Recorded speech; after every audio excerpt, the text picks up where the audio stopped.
make this short and sweet because I'm PMS-in like a lumberjack. You're listening to Slurmcast, a podcast for no reason. Today we'll be discussing Broadcast Season 8, Episode 4, Law and Oracle. My name is Michelle Burlingame. With me are Tommy Roulette. How's it going? Pete Woodward. That's me. And our guest today is Jimothy from Trendkill Radio. Hey, guys. Welcome to the show. Hey, welcome. How many of you guys are there? Because we've had Sean on. It's pretty much Sean, me, and Colgate. And Sean's kind of the lead of the show. Okay. And then me and Colgate are kind of like rotating support for the show. So we'll just start this whole incestuous thing. It'll be perfect. And just get that taken care of. I apologize. Every time you guys come over now, it's going to look more and more like Casanova bachelor apartments until it's basically like there's nothing in the living room except for like a race car bed. That's what I'm getting. Do you need to borrow a feeling? I'm going to need to borrow several once I process the ones I've been having because they're motherfuckers.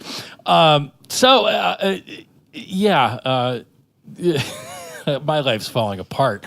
So it's not normally like this. It's usually a little more jovial, but the holidays have been a lot of fun. So anyway, we get to discuss this wonderful episode. Were you being sarcastic about the holidays being fun? Yes. Oh, yeah. Oh, okay. Yeah. I know you're in love and you had like a great time, Tom. I mean, no, I had very good holidays, but I figured you were, and I didn't catch it at first. And I was like, wait, are you being like... No, my kid had a fucking fantastic holiday. That's the best case scenario anymore. Right. So likewise, I have a 20-month-old now son, and he's like, yeah, the only reason I enjoy the holidays, usually I just hate this time of year. It's tired. Like I had a 3-day run of like family parties, which is just... That's enough because I have to psych myself up all day to get to them and then endure it. And they're like, my family's nice people. I just can't take the stimulus. Right. You know, it's all your family like in town or fairly local? Most of them, but I really only see them at like holidays because like they hang out together all the time, and I mostly hang out by myself anymore. This is our 100th actual episode of the show. Wow. We didn't plan anything special. We actively decided against it. We should try to drink 100 coffees. We'll just, yeah, that's true. God damn it. I've had about 10 today. Does that count? We're getting there. I needed an energy drink on the way here. We'll put 100 emojis in the Facebook post when this goes up. I think we should kill off a main character. We already did that like around episode 40 or something, right? I think that means I'm safe. Yeah. Well, it wouldn't be you. I mean, although as the young person ages up, you do have to bring in somebody younger and cuter, a la,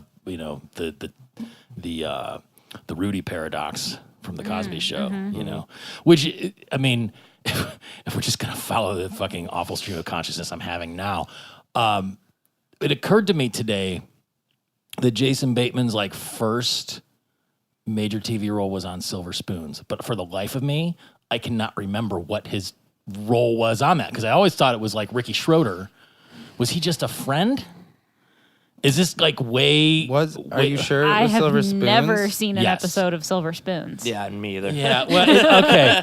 It's basically about like a rich asshole and his asshole kid. They weren't really assholes, but when it was an aspirational wealth sort of thing. They're trying to find each other and their relationship. When did it air? Late 80s. Oh, okay. I mean, I was a kid, so 100 years ago, give or take. A little bit. Yeah, he was the best friend, the bad boy. Okay, all right. That's where I couldn't remember because it was like prior to him getting his own shows, and then his disappearance until Arrested Development and things. Anyway, wow, so many tangents already. What did you think of this episode? It's all right. Oh yeah, overall. I mean, I've just seen it so many times now that. I like it. There's a lot of very like nerdy, sciencey kind of references and things like that in this, and I'm just I kind of get into that kind of stuff. There was a lot of pop culture stuff too, which I mean, I don't think it.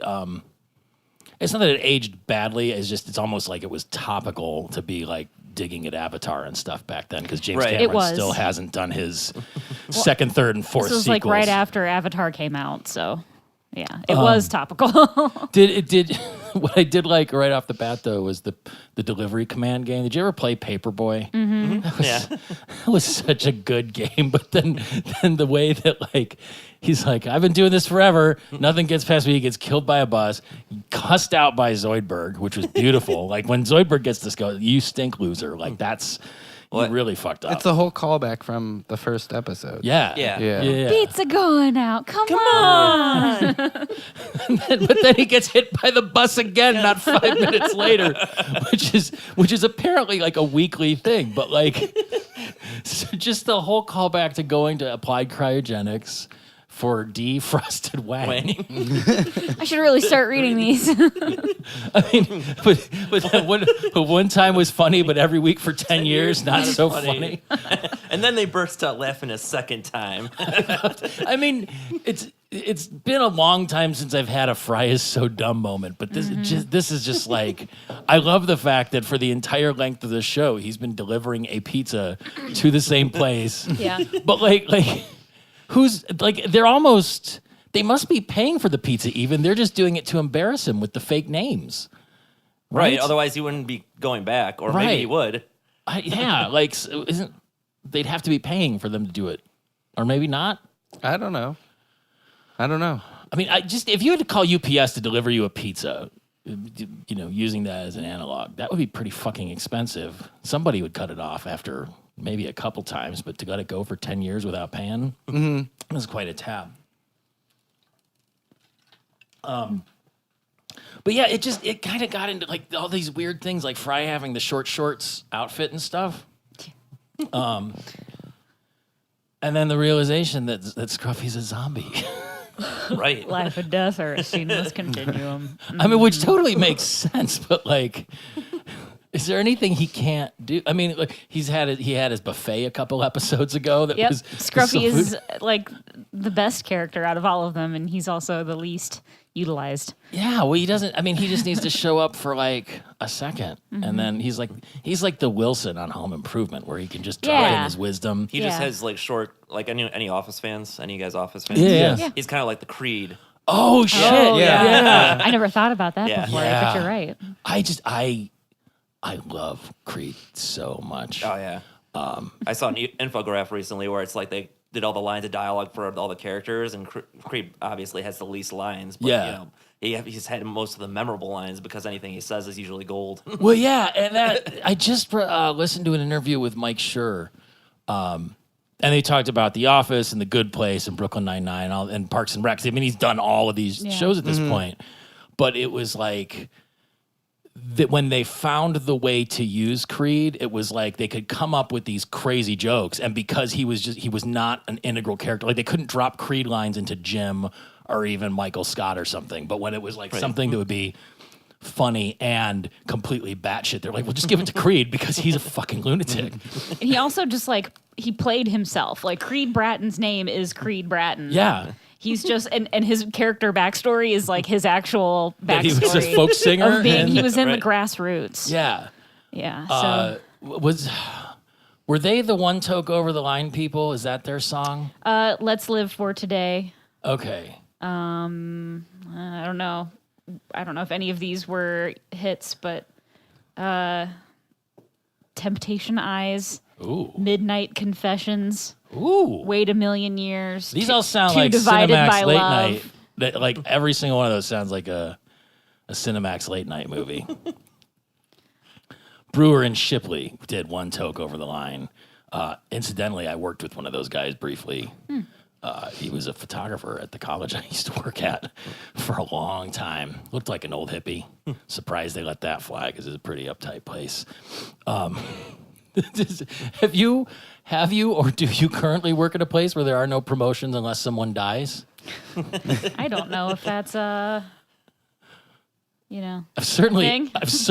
certainly worked at places where that was the case. Like you had people that just sort of maxed out and were not fucking going back to the college I just mentioned. Like people had been there 40 plus years.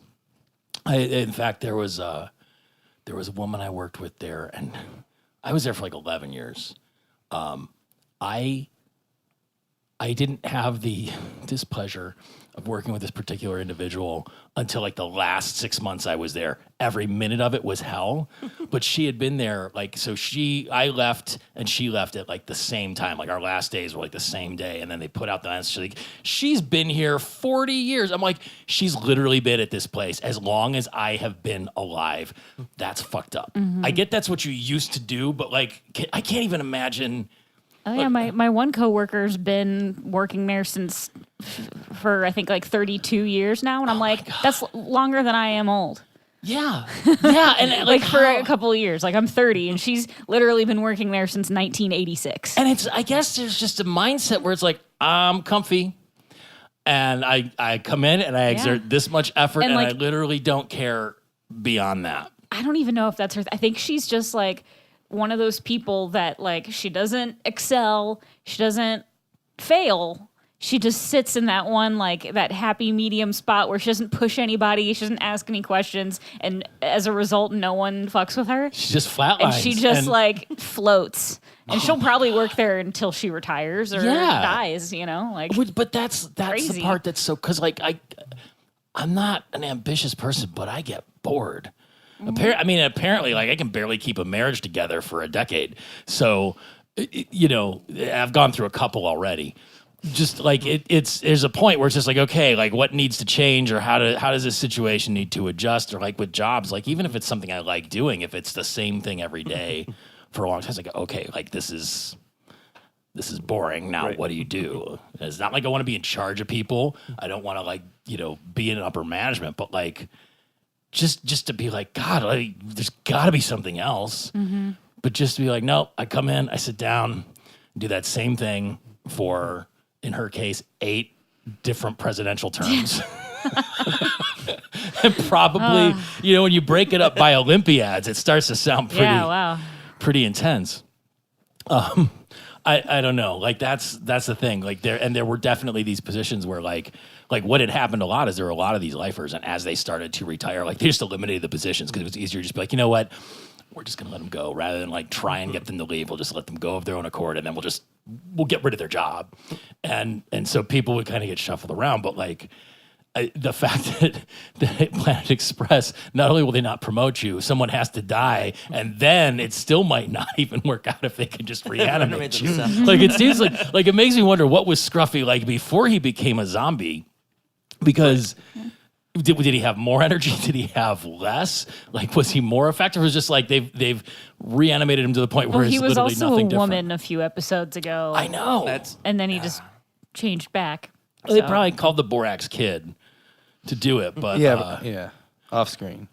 Yeah, it just got crazy. Like a good Roberto appearance. He's gonna start stabbing people in the ass. He's bluffing. He's not bluffing. He had a hovercopter, an unmarked sandwich, Yeah. and a new face with kind of a Hugh Grant look. Which, I mean, he's another one where like he doesn't show up often, but when he does, it's always worthwhile. Yeah. Attention, criminal robot in the building. No, the other one. Yeah, that was a good one. And Smitty and Earl come to save the day. What did they bring him? They got a chopper, or you wanted a chopper? No, I specifically said hovercopter. Here's your chopper. Whack. I mean, Earl's just smooth as, and he is getting down in this particular episode. With their offhanded reference of they get nonstop promotions and free hot rod, like that's say no more. And then I guess the part that I really liked at this point, and going back to these old references, because who knows if you guys have seen this shit around. Have you watched any of the Police Academy movies? Yes. A few of them, yeah. Oh, I loved them so. Like 1 through 4, it's like Danzig. 1 through 4 is fantastic. After that, take or leave it. Like I think once they got to Mission to Moscow, it was okay. This is enough. But the fact that they got to even do the references to that at this point were so good. But Fry just stripping down to like naked from the waist down and Donald ducking into the police department to just like, can I enroll in the police academy? You think you could just come here with no pants on and join the police academy? That Yes, was my sir. plan. That's the plan. I'm also not wearing pants. I can see that. You're quite a bit taller than me. That whole exchange was just so good. Putting the button on it where he reaches down to shake his hand and there's like a definite angle. It was so good. Yeah, all the cops look like judges from The Crucible or something too, like the ones in The Office with their weird wig helmets. The sound effects 5,000 was a total like Michael Winslow thing, which was great. And then Fatbot was in there. Right. Yeah, I don't know. I mean, God, here's another $1 million idea, unless it's already been done. But like, has there been a Police Academy breakdown rewatch podcast? Because I'm sure, just from the funny stuff I remember, none of it has aged well. What are you talking about? Police Academy? Yeah. I don't think that it is funny anymore. You've watched them recently? No, not recently. But I'm just saying, like, I don't think they're... You don't think Bunky, aged the well. litter box, Bunky, the litter box. You don't think that's funny? The only thing that's funny is Michael Winslow. What about Steve Guttenberg? I mean, Steve Guttenberg. What about Bobcat Goldthwait? He's not... I don't like... I did not like him in those movies. See, that's how he got famous, though, and he's parlayed that He's in all this an other interesting person. stuff. Yeah, super interesting. What about Tackleberry? I'm not going to go through the entire movie. The entire cast of Police Academy. What about Hooks? What What about Hightower? What do you got against Bubba Smith, Tom? I don't know. I mean, certainly, like, a lot of the stuff were, like, you know, a lot of the jokes that were pretty homophobic and things would probably not age well. But I think just a lot of the madcap hijinks are pretty good. I'll have to go back and watch. How much of those movies can you distill into something that works in 2018? First of all, I haven't audited the cast to see how many of those people have had retroactive sexual assault charges placed against them, which is probably, you know, like, I don't know what the Me Too percentage is on Police Academy, but I imagine if somebody did an investigation, it might be pretty high. Well, there was the sign joke, not affiliated with Police Academy 4. Really? Yeah. Where was that? That was when it might be when they show the graduation. Oh, okay. I don't remember if it was when they showed the graduation or when Fry walks up to join the Police Academy. I can't remember when it is, but the sign says Police Academy, not affiliated with Police Academy 4. Which is, that was Citizens on Patrol, for crying out loud. That was the last good one. You know, the whole thing with that, I don't know what her rank was, but O'Manahan? Captain? Chief. Was she chief? O'Manahan? Okay. Yeah.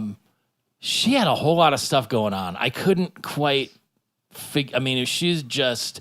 Was she I like... love her. No, she was awesome. Even it's just like, you're going to get your boobs scuffed, but if you got the vulva to stick it out, you're going to make O'Manahan proud. Like, which I love, because it was this total gender flip on stuff, but I was just wondering if there was like an even... And probably not, given the time frame this was made anything, but like, was she supposed to be trans or just super masculine woman? Yeah, I think that's what it is. She had a baby. She had a baby, yeah. She's It's that time of the month. She had to drop a big one. getting freaky with Earl. Yeah, she says, I'm going to go drop a big one, and then she walks out with a baby. I'm going to name her Bert. Oh, God. What was the... Oh, shit. That came later, didn't it? Because there was another line right there. Oh, yeah. I like when...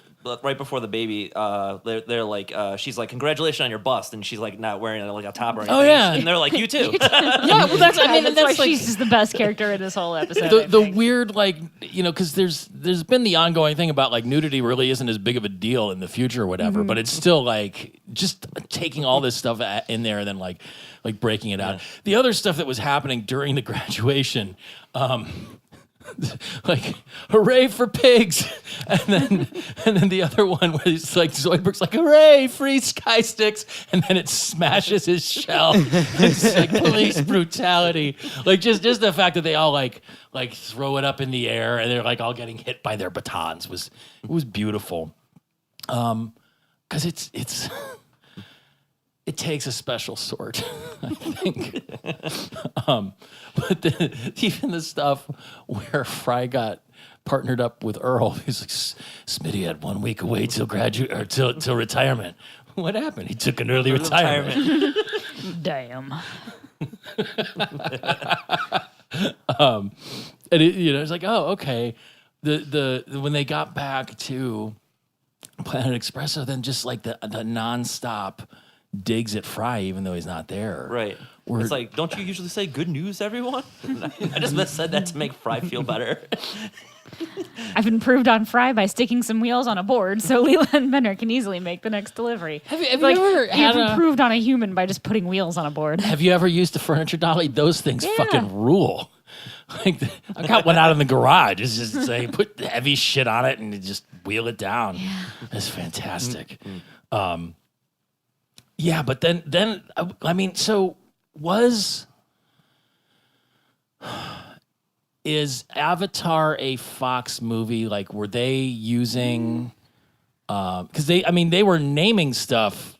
The planet Pandora, the 3D planet, and and we could use our avatars. Like, were they just skirting that, or are they able to use the intellectual property?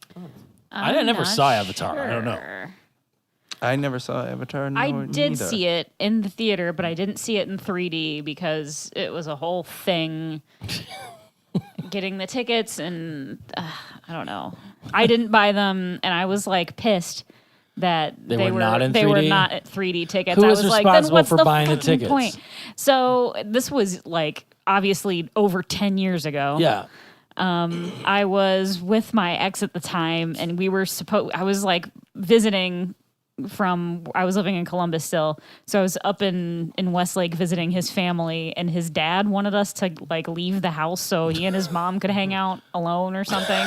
So his dad kept trying to get us to leave, and like it was the middle of winter. It was like, I think it was like right around this time of year. I think that's why I was visiting, is because it was Christmas time break or something. And it was like there was a blizzard outside, and he was trying to get us to take like my ex's little brother with us, who was like 15 at the time. So go on a date with a third wheel so I can bang his mom, okay? Just go. Pretty much. So like we tried to find something to do. We came back and he was like, fine, I'm buying you tickets to see Avatar. And then he bought like the plain non-3D tickets. And I was like, fuck, I gotta see this movie in like regular D. Like that no one likes regular D. That sucks. Someone else was getting regular D that night too. Gross. I was like, there must have been a pretty special Christmas present involved with that to like make that a thing. Like that's, I don't know. That's pretty wild. So per the wiki, Avatar was distributed by 20th Century Fox. Okay, so they were able to skirt some stuff. Yeah. Now, did you happen to look at any of the scenes with Pandora in 3D? Yeah, I was just going to ask if anybody put on the 3D, because I didn't. I didn't have a pair of 3D glasses. So Yeah. I don't have, but I only probably have the some. plastic ones and not the red and blue ones. I probably have some here somewhere, but I don't. I just like at the end where it says "put on 3D glasses 1 minute ago." Right. But the whole like Bender saying, "I'm the chef, I blah blah blah. Yeah. Here's your peanut butter and jelly sandwich." Like all of that is so like on brand with those 3D movies where they try to find shit to do to. Like, it has absolutely no relation to the plot at all. They just need something, like an excuse to use the 3D. So Bender's thing to, like, use the 3D is... I'm trying to think. I think the only movie I've gone to see in 3D like that was the first Guardians of the Galaxy. I've seen lots of 3D movies. I don't go to the movies very often. Like, I'll just watch stuff at home. I noticed that the AMC that I go to in...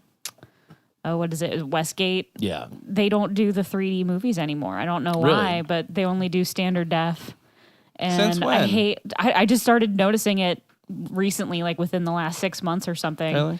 Yeah. I mean, I'm sure for something like Star Wars, they probably, when episode 9 comes out, I'm sure they'll do the 3D thing. Mm-hmm. I just noticed that, a lot of the 3D movies that came out, they haven't had or... Maybe I don't know. Maybe a lot of those movies they're only doing maybe one release, and they'll only do it like in a 4K theater, something like that. So if you don't have a 4K 3D projector, then you can't. That's You can't. That's what I mean. I wonder. Do you need? if everything's being projected digitally, as long as the projector can replicate whatever the effect is to, there's a few ways they do it. One of them is they actually stack projectors, and then there's another one where they actually basically interlace frames of the left eye and the right eye to do it. So there's a couple of different ways they do it. Huh. Well, what would have been cool is if they had put the Tron scene here. Oh God, 3D yeah. too. Because that was one of the movies I did see in 3D was Tron Legacy. I saw that at the Crocker Park Regal in 3D, and I thought that was pretty cool. But I watched the original Tron dozens of times. The good old Jeff Bridges, and I even for the number of times I watched it as a child, I still don't know what it was about. Like if I went and watched it, I'd be like, "Oh, I get it." I have no idea. No idea at all. I didn't have a chance to look into the timeline, but was this episode kind of concurrent with the reboot? I don't think so. I mean, I want to say that the Tron reboot came later. I don't know. Because I saw it with the same ex that I was talking about seeing Avatar with. Was his mom getting railed then too? I don't know. Oh, Tron Legacy came out 2010. Good looking out. Oh God, that's so weird. Yeah, and that they were in Circuit City when they went into it, and then it turns into the light cycle things. Yeah, it splits off the prism. This was one of those nerdy things I appreciated. They went into the Fresnel circle, and Fresnel's the type of lens that does refraction. So that's why the light split like that. And they all went off in the circle, but then there's the hobo. Watch out for that individual. An electric wall. They can't seem to harm in peeing on that. Have you ever peed on an electric fence? Dandy Jim is his name. He's just dandy, so that's a good name for him. I've never done it, but my old college roommate did grow up in almost West Virginia, Ohio, and had stories of accidentally peeing on electric fences. And there's a whole Ren and Stimpy song about not peeing on the electric fence. Yeah, it's a thing that happens. The electric fence. Yep. Oh, see, that's Ren and Stimpy got me too'd. All of it. Everything is tainted. In this too. Yeah. If you're gonna do it, step on a tire. That way you don't conduct to ground, and then. I wonder. Would it still go up the? Well, if the current's going up and it can't connect, then it wouldn't. Yeah, because there's no path to ground if you're standing on a tire. So I'd be worried about spray. If you created a curtain of droplets because you've got the electrolytes and they could theoretically conduct through the air if they're in a close enough density. And I've touched electric fences for animals a number of times. Just you have touched the fences that were intended for animals, or you went and touched the fences so the animals didn't have to? Why would I touch a fence so an animal didn't have to? I'm just trying to clarify ambiguous language because I was confused. I touched an electric fence intended to be used in animal. Because I didn't know if you were no sheep, I'll take the hit for you. No. Look out, goats. Very noble of you. It's actually not that bad at all. It's on a delay, so you can literally just grab it and count to a 2 count, and then it just goes. Boop. Yeah, but did you touch it with your urethra? No. That's the difference, I think.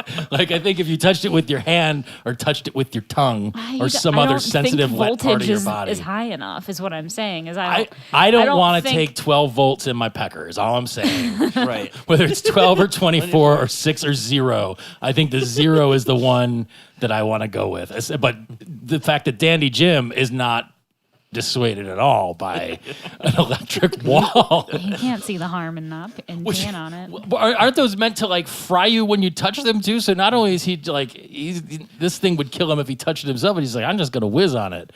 It was beautiful. Right. Oh. I think you'd be safer than actually touching it though, because there's always, if you actually touch it, there's the risk that your muscle seize up. Yeah, if you're just pissing on it, you're just gonna get a bolt, and then the stream breaks, and then you've lost. Does anybody pee on those in Tron? No. I don't think there's any water sports in Tron at all. Does anyone get electrocuted by one of those? I think no. It's light. That's what I thought. It was just light. Just light. I haven't seen the original Tron in a long time, and I never saw. I did have that happen though once, where I couldn't let go. I was turning off a light in my old bathroom. It had a twist switch on the bottom, and my body was leaning up against the sink, which was porcelain, but then the underside of it was cast iron or whatever. And I grabbed that and started like, I could feel like my arm go. It was scary as shit because it's all going straight through my arm.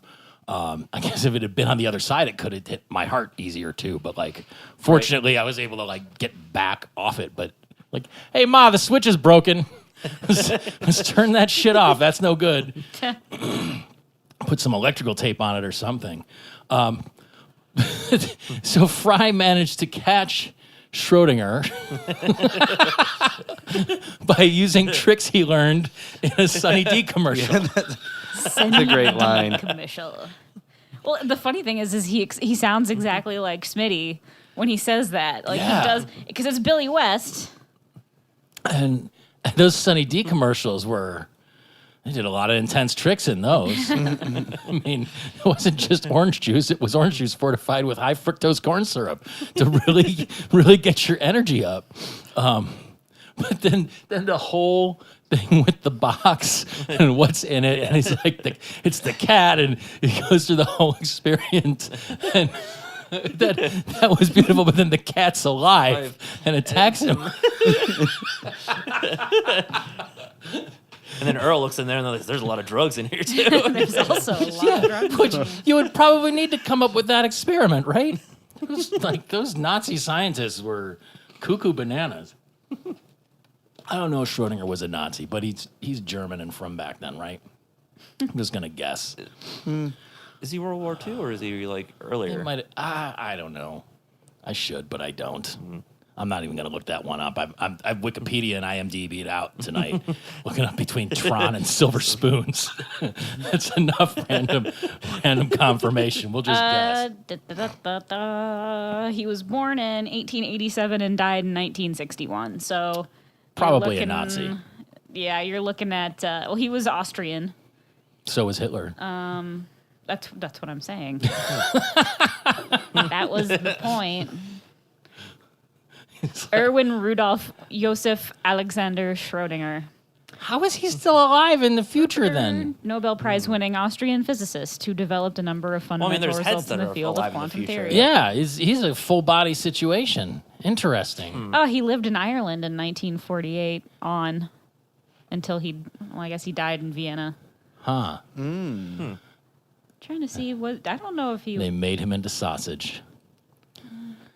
I think it's interesting that this many episodes into the show, they establish that without Fry, Bender and Leela literally have nothing to talk about. So you're a robot? Yeah. I mean, it was just so awkward. Have you ever had to do like some kind of long distance drive or travel with coworkers that you don't want to? I mean, not that I don't want to, but it's just like definitely with people that I can't hold a conversation with for more than like an hour tops. Sorry to interject, but Schrodinger was staunchly opposed to Nazism. Good. And he went to he took a position at a university in India in 1933. India? Yeah.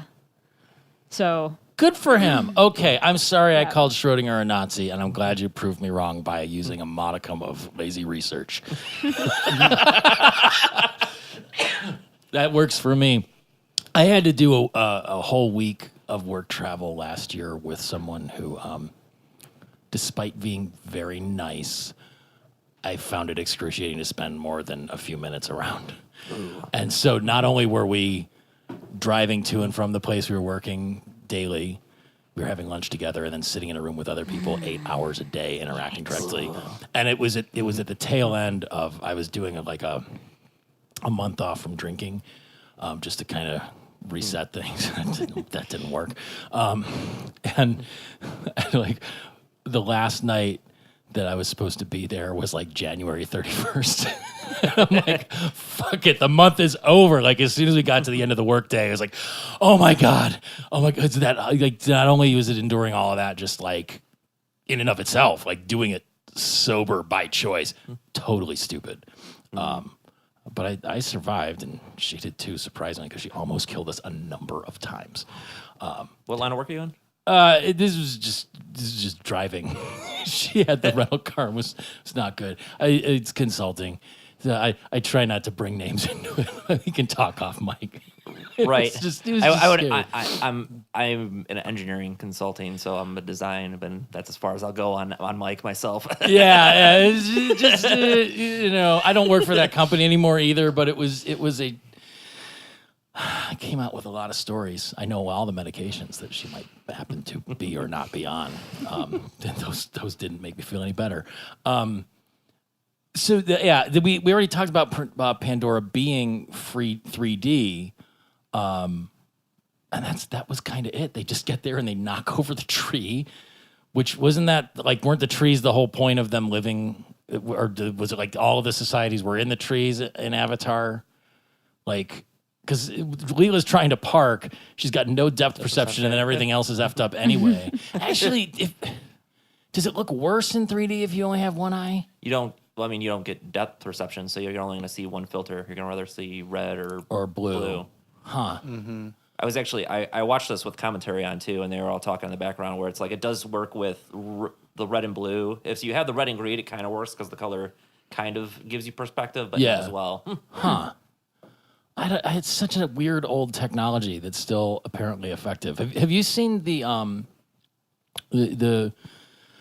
friends of ours that used to have the art gallery did a show where it was all 3D art, and it was the 3D where anything in the red spectrum, if you wore the right glasses, would come out at you. So, however you interlace that into the artwork, that would make... it would give it depth. It was really crazy, but it was really effectively done with this stuff too. I don't know what the difference is on that. It was just some sort of polarization effect or whatever, but totally different. The glasses are clear, kind of like the ones for the movies and whatever. But yeah, I wish I experienced more 3D. I guess I do every day of my life, just living it. But where's the fun in that?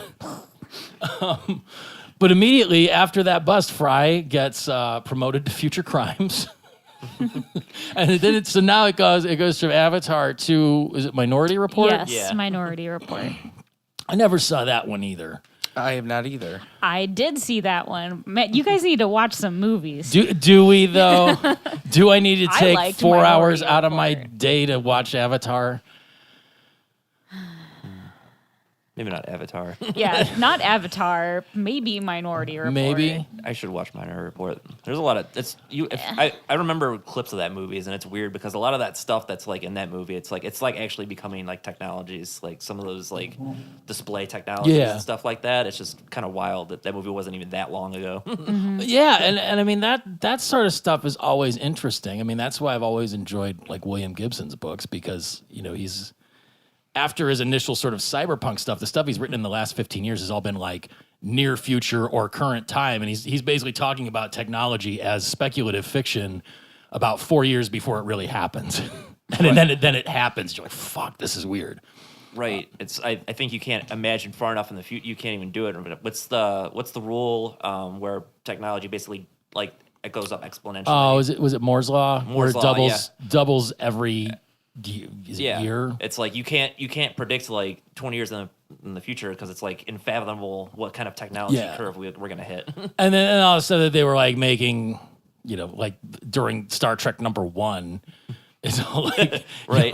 It might be coincidence that what we have now looks like kind of a throwback because the engineers were Star Trek fans, right? But the fact that Fry is like, that's preposterous. Only horoscopes can predict the future.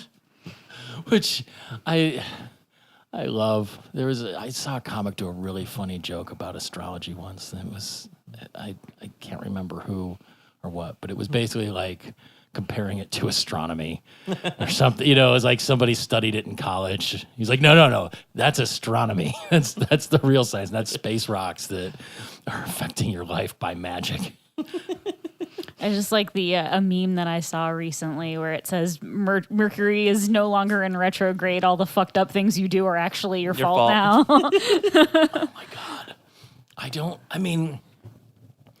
get like you believe whatever fairy tales you want to believe, I guess. It's just so even the fact that all the stars and shit have moved since like this stuff was conceived, and like isn't it supposed to be like on the Chinese zodiac there should be like a 13th one now because everything's kind of spread out enough since that was something like that. It's all fake anyway. I know. My hot take, it's not real. Yeah, because it was developed at a time where we had a very limited understanding of our universe as is.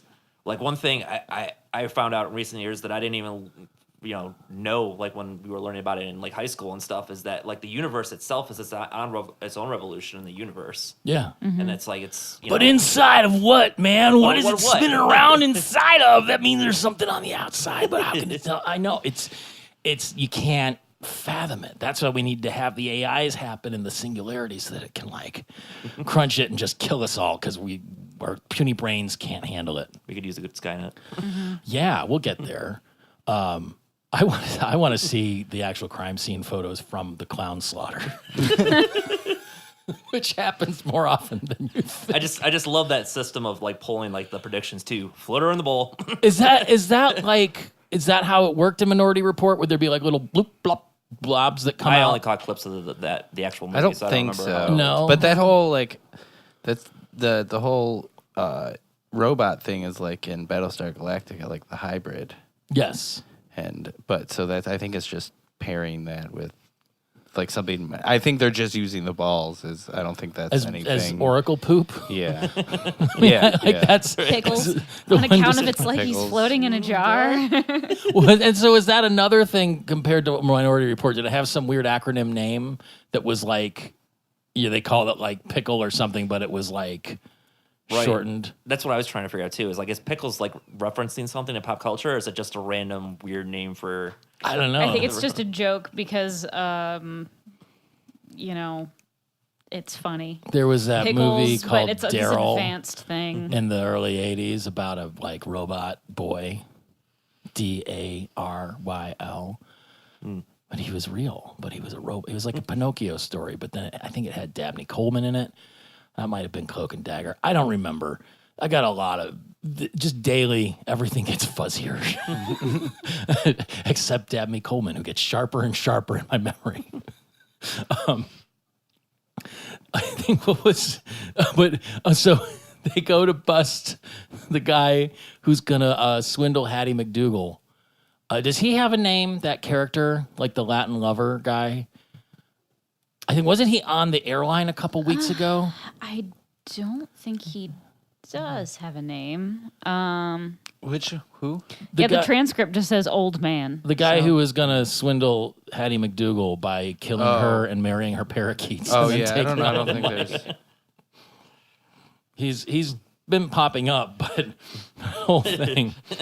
When he's sweet talking to her, when I look into your one good eye. My Kajigger! Was it the Kajigger or the whatchamacallit? Whatchamacallit. Oh, which is the snow globe? Well, yeah, but when Earl says he knew you left everything to your parakeets in your will, he holds up the paper and it says last will and whatchamacallit on it.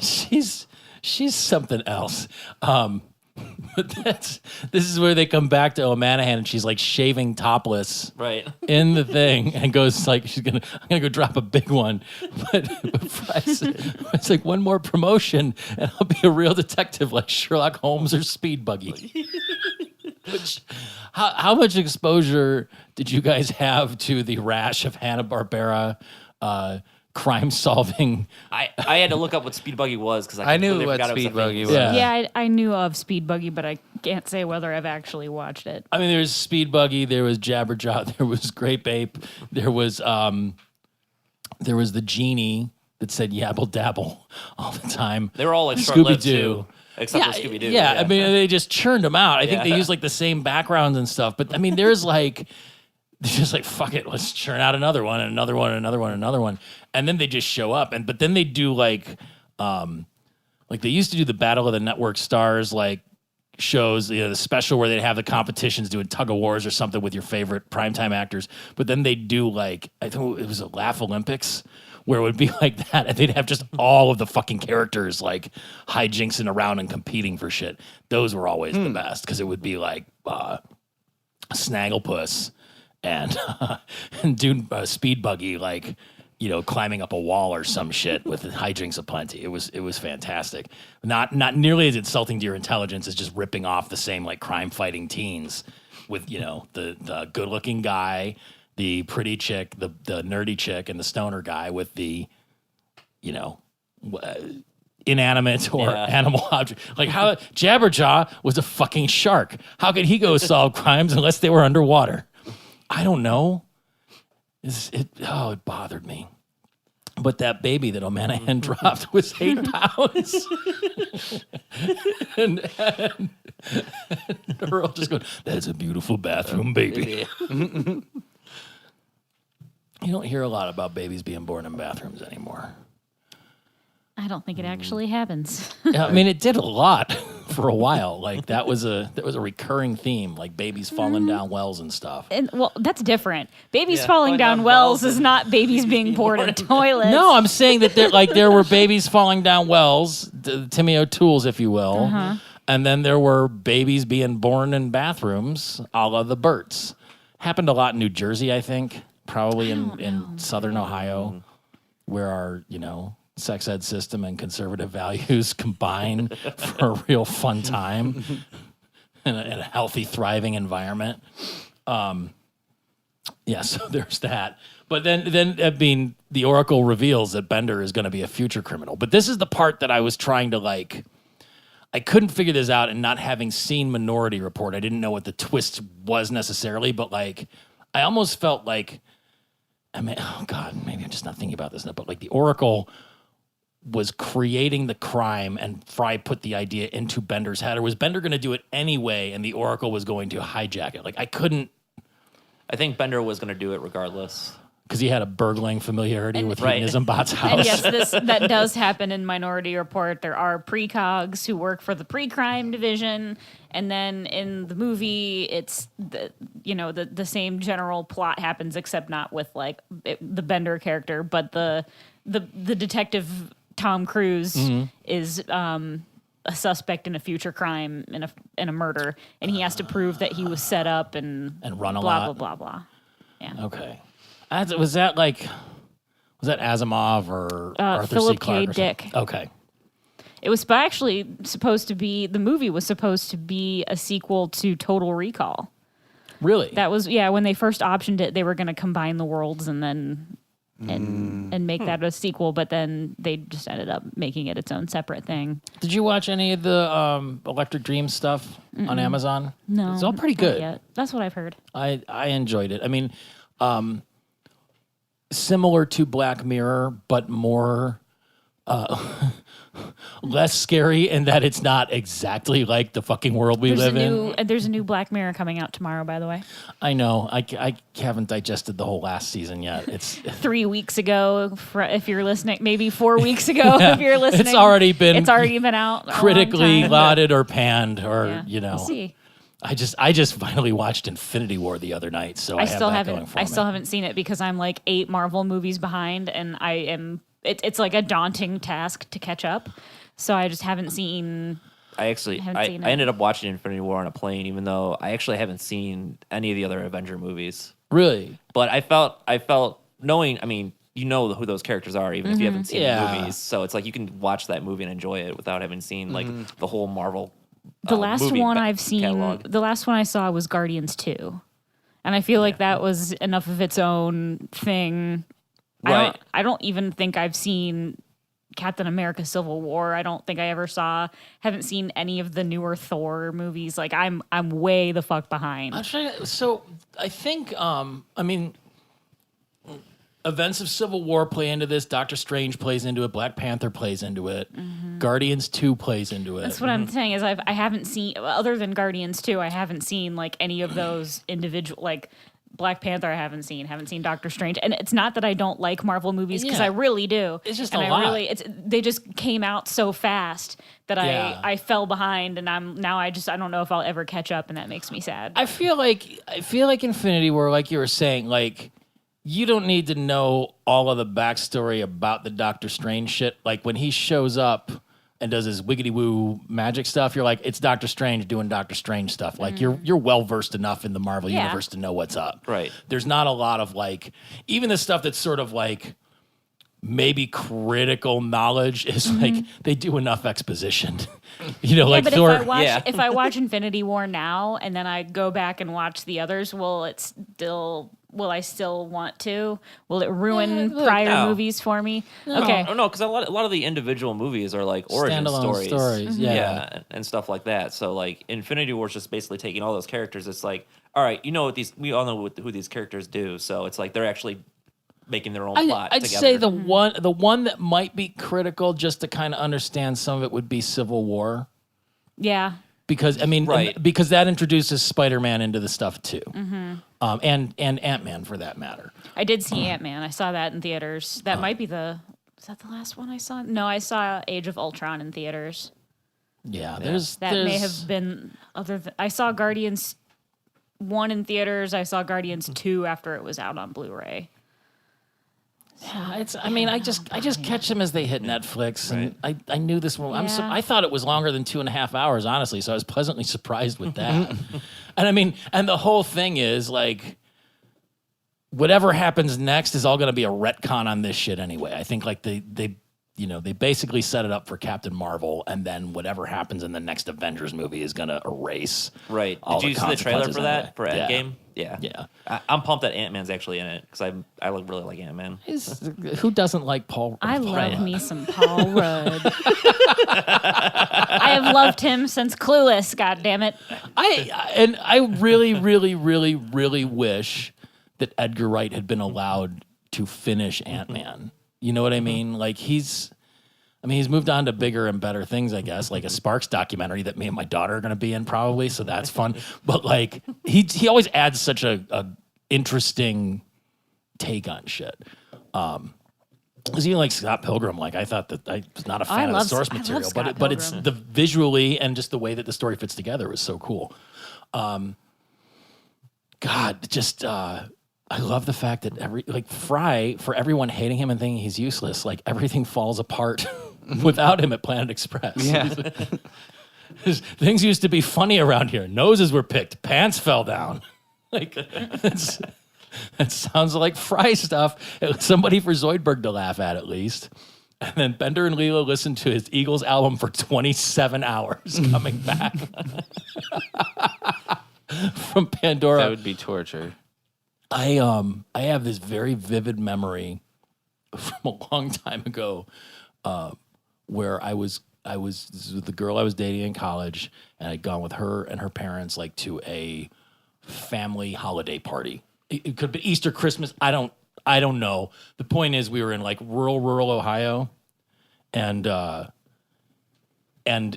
driving our way back, and I fell asleep in the car while Jimmy Buffett's Cheeseburger in Paradise was on because her dad loved Jimmy Buffett.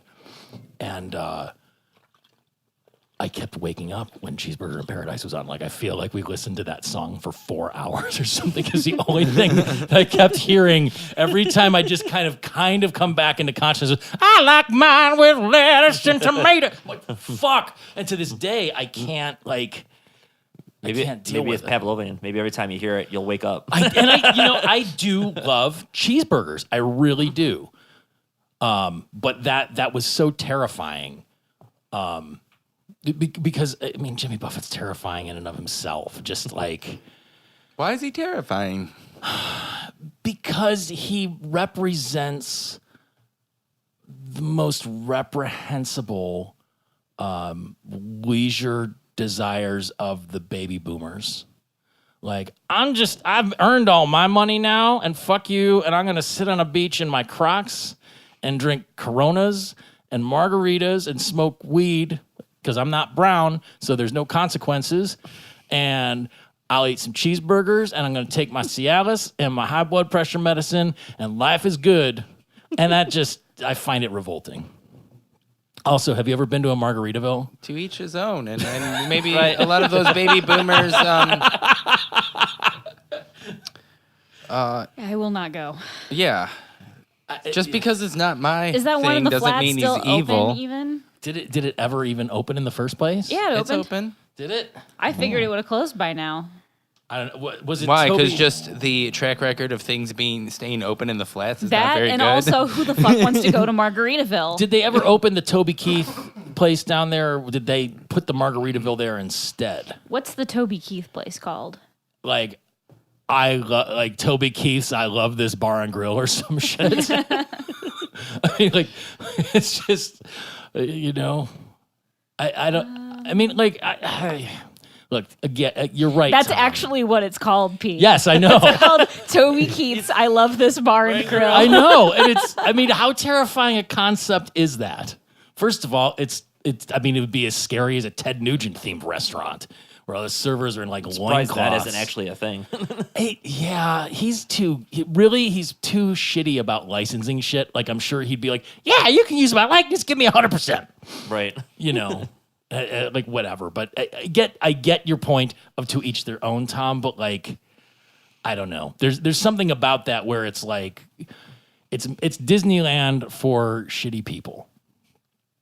And I'm, working on alienating every possible subgroup of our fans, but like I don't think there's a big Venn diagram overlap of Jimmy Buffett fans, and I don't know. Oh, so the Toby Keith restaurant did not ever open, even though it was supposed to, because it was the chain was run by Boomtown Entertainment, I guess was the name of it. So Boomtown was facing nearly $30 million in lawsuits, liens, judgments, and accusations of unscrupulous business practices. So I don't know if that's necessarily why we got the Margaritaville instead of the Toby Keith's I Love This Bar and Grill. But it was permanently halted in 2015. It sounds like Boomtown was permanently halted by double-digit lawsuits. Oh my God. Wow. Just anyway, 27 Hours of the Eagles. That would make me feel a little witchy too. I get where he was coming from. So I'd never heard of the Maltese liquor before, but that sounds interesting. Right. I could have sworn that it showed up in another episode too, but it didn't. But I kept thinking that because I used to play the what's the app? It's like Worlds of Tomorrow. Yeah. Yeah. Oh, so I kept on referencing it from that. Pete still plays that game. I'm so close to getting Mom at this point. I'm just like, please let there be an end game. Please. Just yesterday I deleted it from my phone and iPad completely because I haven't opened it since like a year ago. Yeah, same here. Oh no, actually, you know what? It was the animation domination game where you had it was like the card game. Oh, like yeah, Family Guy, yeah. Futurama, and all the different Fox. King of the Hill was in there too. King of the I Hill, think. yeah. Just it was weird, but like I like that Fry was back looking through this stuff. He's like, maybe there's something in the Oracle's prediction that I missed due to my incompetence. but then the point where like, you shot me, you miserable dingus. That's a good line. Well, I love the fact that the Maltese liquor, it's fatal to everyone except robots and Billy D. Williams. Which I mean, like Colt 45 gets them every time. But I don't think I mean, and I drink a lot. I don't think I could stomach malt liquor at this point. Yeah. Also, the Maltese liquor is 210 proof, which is 105% alcohol by volume. Which that would explain why it would kill all the brain cells for the Oracle. It's basically rubbing alcohol. Was it rubbing alcohol like 95% or something? Right. Yeah. I love the fact when O'Manahan comes in with like, is there anything big to check out? Just your big dangly booty. Which I don't know that I've ever seen a dangly booty, but it's a kind of big want to. jangly booty. Does he say Jangly. jangly? He says jangly booty, yeah. Oh, I've seen some jangly Just your ones. big jangly booty, baby. But I'd still like to see a dangly A dangly one. booty. I don't know if I'd like to see that. No, I don't want a dangly booty. I want a jangly booty. I might have missed this, but did someone reference the line earlier where it's like, congratulations on your big bust? Yeah. And then he's You too. He's like, you too. I don't think I even caught that during the show, but yeah, it was real rapid fire. There's a lot. I don't think we've gotten to that part yet in the episode because we're just now seeing. Well, I mean, it depends on how fast we're skipping over some stuff, but they're still in the police station. And Earl is saying, me and the chief, we've been getting it on right there in your chair.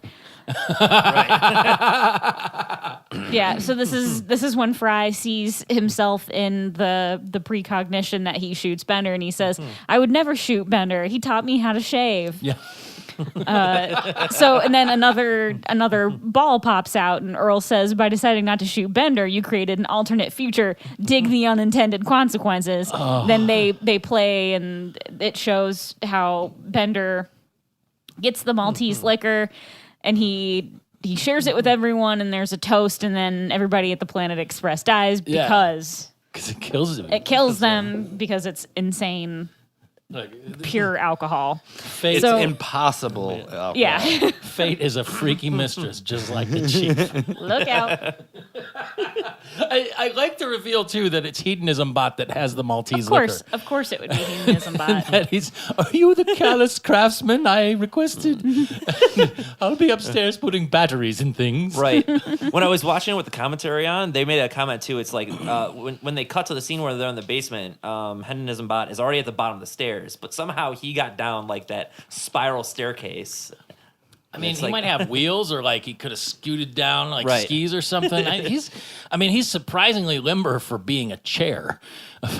He's a chaise lounge. Right. He does technically have 6 legs. Really? Well, 6 limbs. He's got his arms. Because he's got arms, and then he's a chaise. And he doesn't even need those because he can have Jambi feed him the grapes and things.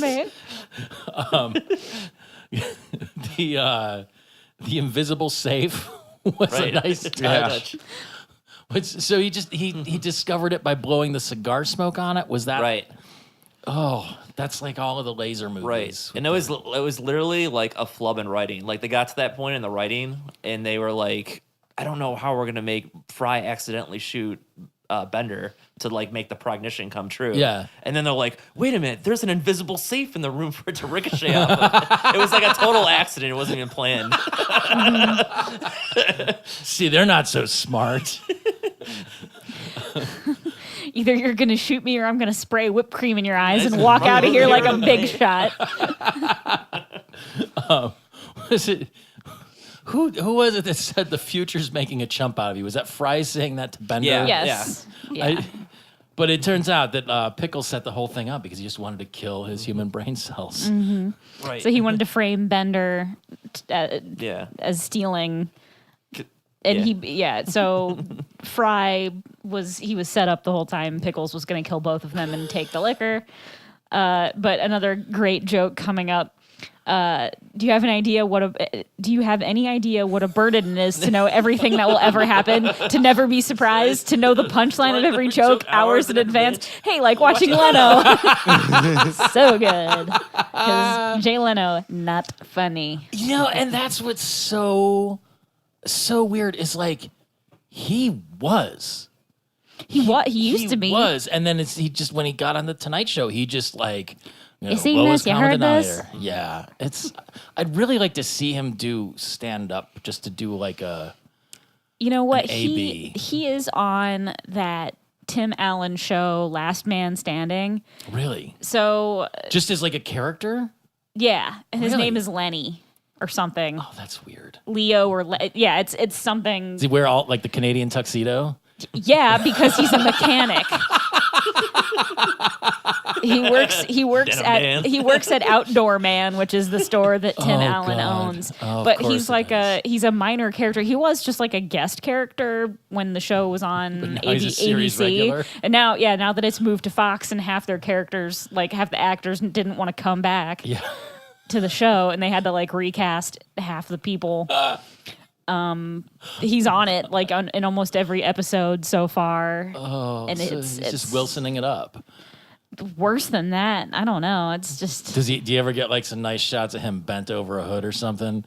In like every he runs the mechanic shop at the fucking store. Outdoor something. man? Yeah. Something like that. I don't know. But yeah, it's like that's his whole character is like the mechanic guy. He's always in his denim jumpsuit. So he doesn't even have to go into wardrobe. he's Like still he just not walks funny. in and does it. Well, he's being written for by Tim Allen's writers. Like Yeah. And he's still not funny. it just makes me sad. Whatever. That was a good burn on them. But Bender switched the bottles anyway. So what was in the bottle that he switched out? Like he did the Indiana Jones move of like swapping out the real with the fake, Right. and then Pickles already knew it because Pickles knows everything.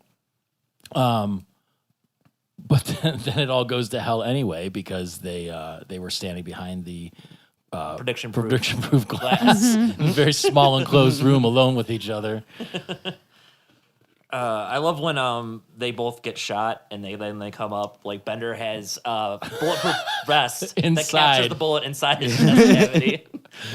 But Fry knew that the prediction was fake because of the revision prediction ball where Bender was sharing the liquor with the people at the Planet Express. Bender would never share the very idea. Yeah. Like the funny thing about Destiny is sometimes fate has other plans. Yeah, so lots of good lines in this episode. Even I walk away with the goofy juice. It's like, all right. They set up the entire charade based on an episode of Speed Buggy. Shall we adjourn to the dungeon? Oh, hedonism bot, anything you say.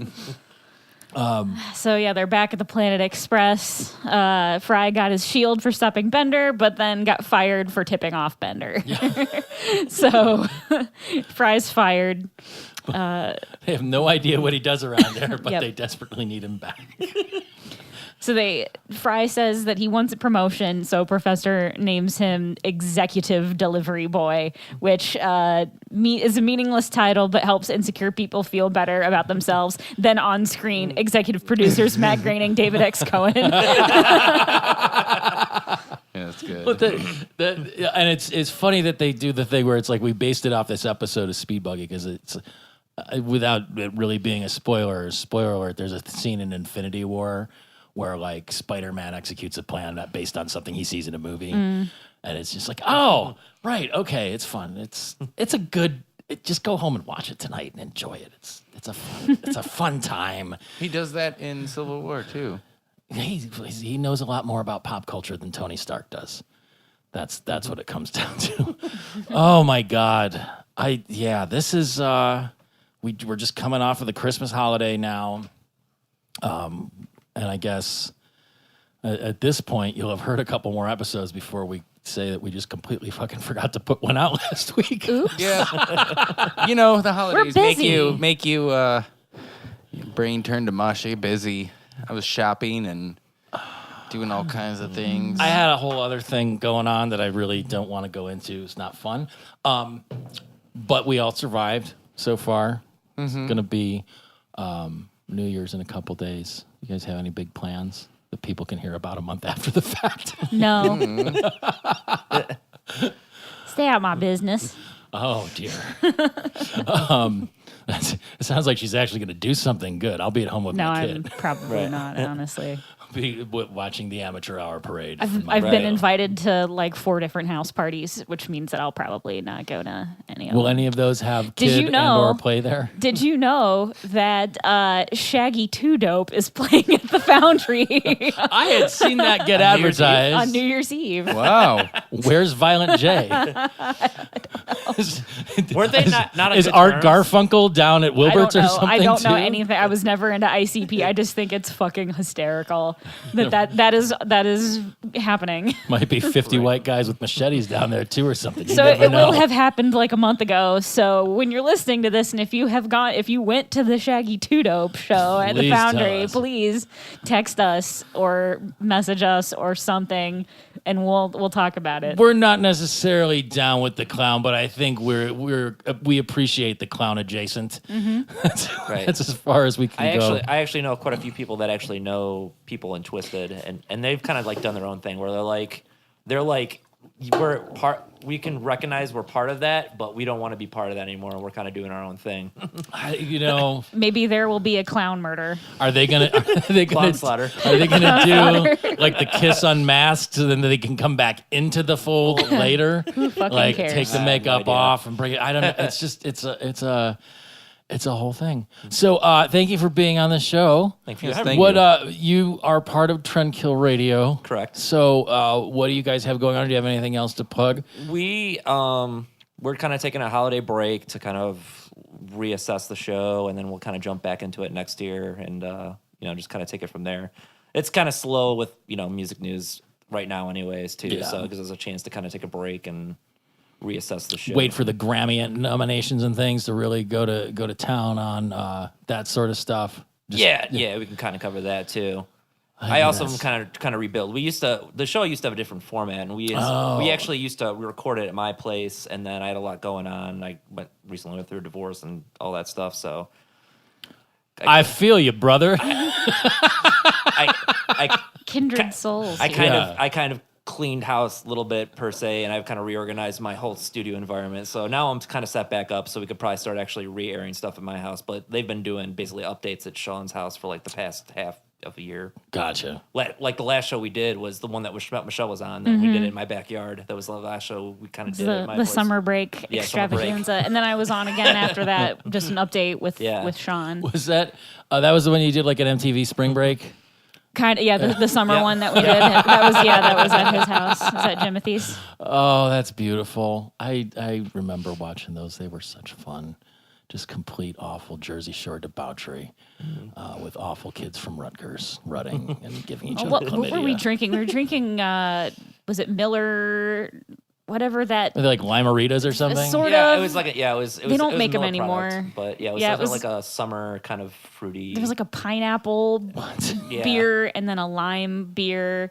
And we were like throwing them in the yard, and then I just felt so bad after we were done recording that was like part of the joke is that when we were finishing them, we're just throwing them into the yard. We just whip them into the yard, and then after we were done recording, I just like went and I picked them all up and I recycled them. Should have put that on as like a post-credit sequence. Yeah. Instead of Samuel L. Jackson, it's Michelle recycling. Just recycling. Damn, we should have done that as like outtakes, because now every episode we kind of we put outtakes at the very end of the video. Yeah, I just remember one time I think Coley like whipped one and it hit the pole. Yeah. It's like bounced back. Yeah, it was fun. So where can people find your stuff? Let's see. We are on YouTube, Trendkill Radio 216, Facebook.com/Trendkill Radio 216. Do not get that confused with the 330 one because Right. Or the 419. That's a whole different experience. The 614 is all Insane Cloud Posse all the time. Who knew? Perfect. Okay, well, go check out Trendkill Radio again. Thank you for coming on, and we have our own stuff that we can plug. We have slurmcastpod@gmail.com. We have Facebook slurmcastpod, Twitter slurmcastpod, and Instagram slurmcastpod. Slurmcast.com. T-shirt place probably because one of them went out of business. So Shit. I think one of them's still good. There was a couple companies all in this thing that you could get the T-shirts from, and one of them I got an email that was going out of business. Sorry. So T-Public? it's Busted Tees is going out of business. Oh, that's the old one. They've been around for a while. They probably have too many lawsuits for copyright infringement. Yeah, T-Public's got them too. Yeah. But hey, go buy shirts from them because we'll get a little bit of that money before they get run out of business on a rail.